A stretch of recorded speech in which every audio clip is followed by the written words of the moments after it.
At last, the crystal around Leopoldstadt was ready to take shape. He just sent me a text, said I've written 5 pages of the play. I didn't ask him what it was about. But it wasn't until many months later, he just said, very quietly, he said, it's about being Jewish. And literally, it was the last thing I expected to hear. But it was, well, of course that's what you're going to write about. It made so much sense at that moment. Leopoldstadt, I wrote it right here.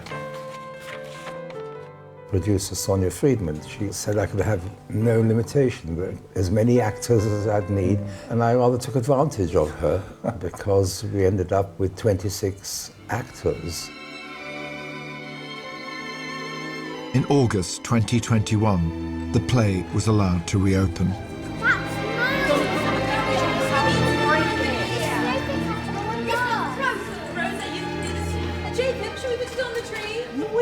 What can you expect? It's true, he cried both times. Mummy? That's lovely, darling. For you. You're not looking! Oi! It's a beautiful star, darling. But it's not the star we put at the top of our Christmas tree. I'll find it. I know. He was working on Leopoldstadt. He was thinking about the story. He just said to me, you know, tell me about Passover, tell me about Seder. I don't know anything about it. I find it extraordinary that Tom knows so little. When do people really think about being Jewish?